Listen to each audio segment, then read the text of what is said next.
You want to be a voiceover artist? You don't want to get replaced by AI, have the robots stealing your career from you? Then watch this video, write this down if you have to, and implement these tips. This is the most actionable voiceover tutorial on the web to teach you how to be a top-notch voiceover artist, so the robots can't steal your money. So let's go. Number one, sound like you're an expert on whatever the hell you're delivering. If I give you a script about how to build a rocket ship, I don't just want you to read the script and sound good. The goal isn't to sound like Morgan Freeman and talk about rockets. You're in dreamland. The goal is to sound like you're actually an expert on rockets and to sound pretty damn good and to get people to understand you. That's it. So rule number one is act like an expert or sound like an expert on whatever you're talking about. And that means to sound natural. If I'm gonna read a script on, building IKEA furniture and I go, step number one, take the furniture, and I try to sound cool. Step number one, take the furniture. No one wants to hear that. We're gonna go, step number one. It's pretty simple. You're gonna grab the furniture, gonna put the screw in the socket, then turn the wrench. Easy. Next step, we're gonna move. That's a better voiceover than, in a world where IKEA furniture, you don't want that. You want to sound like an expert. I think we drove that point home. Number two, read the script as is. Don't change the way it's written because there's probably a reason why.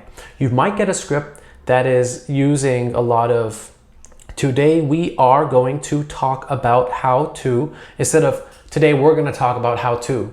It's not written like verbatim, but it's your job to still read it as it is and make it sound natural.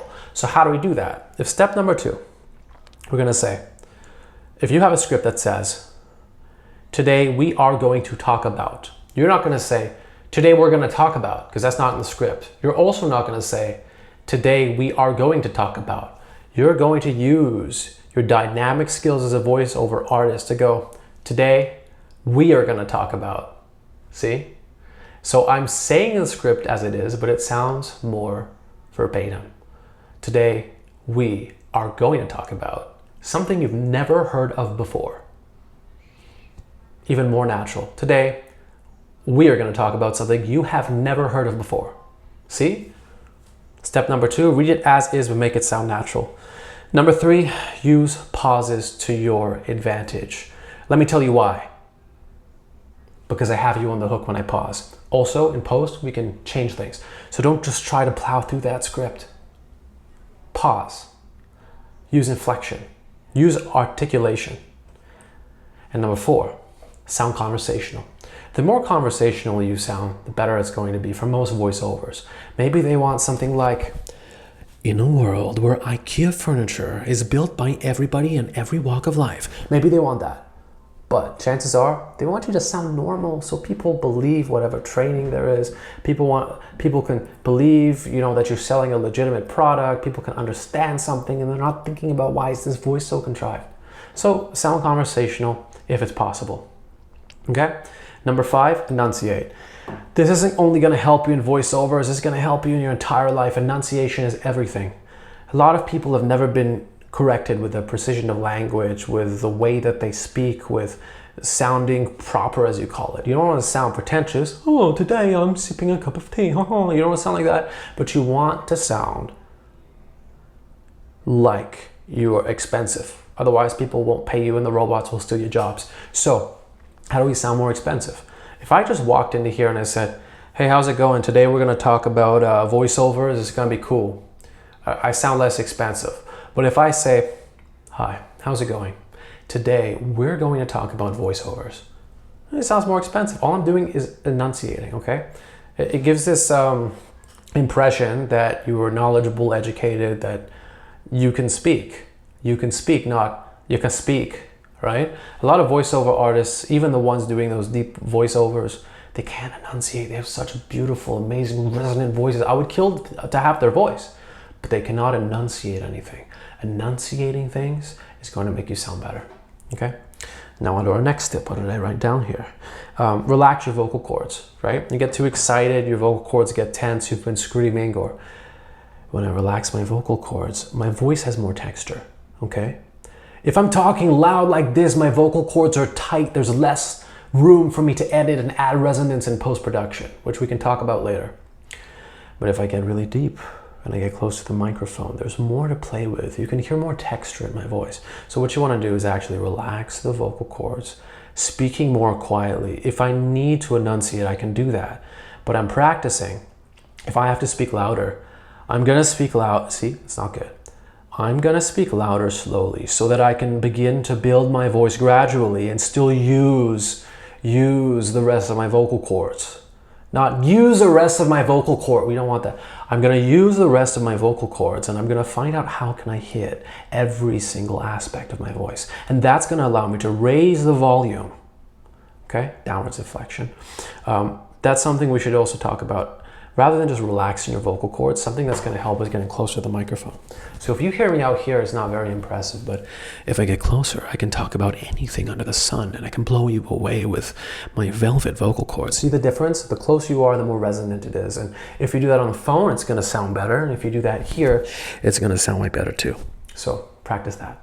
Distance from the microphone. Okay? Next, keep rolling with your mistakes.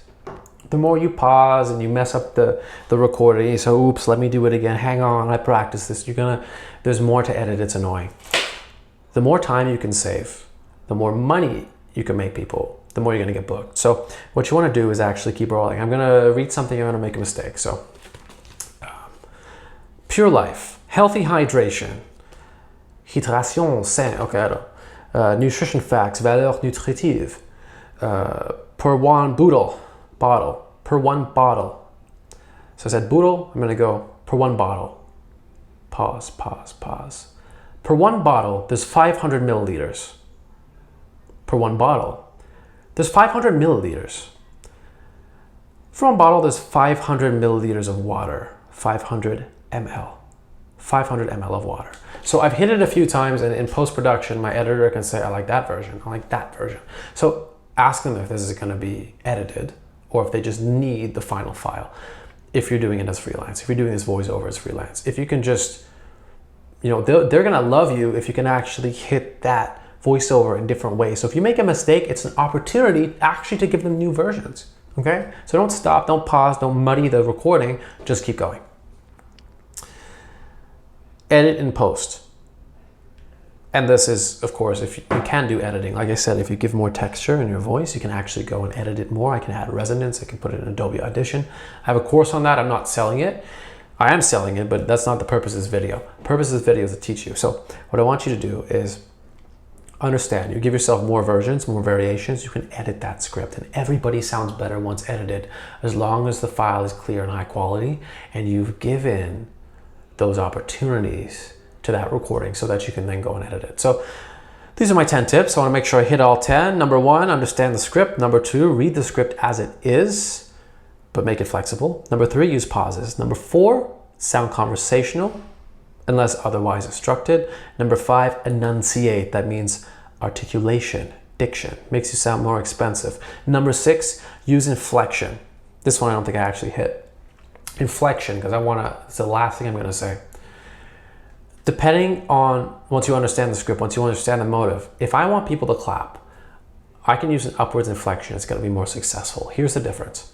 If I want to say, everybody give a round of applause for Bob, I'm not going to say, everybody give a round of applause for Bob, because I'm not trying to sound like Morgan Freeman. I'm understanding the purpose of doing that is to get people to clap. So I'm going to say, everybody give a round of applause for Bob. See that Bob is going to actually get people to clap. And so play with upwards and downwards inflection to actually get people to think and do what you want them to do. All this is impression management. So these have been our tips. That was number 6. Number 7, relax your vocal cords. Number 8, get closer to the mic if you can. Number 9, keep rolling with your mistakes. And number 10, edit in post to sound better. My name is Nadernejad. Nadernejad out. Hope this helped.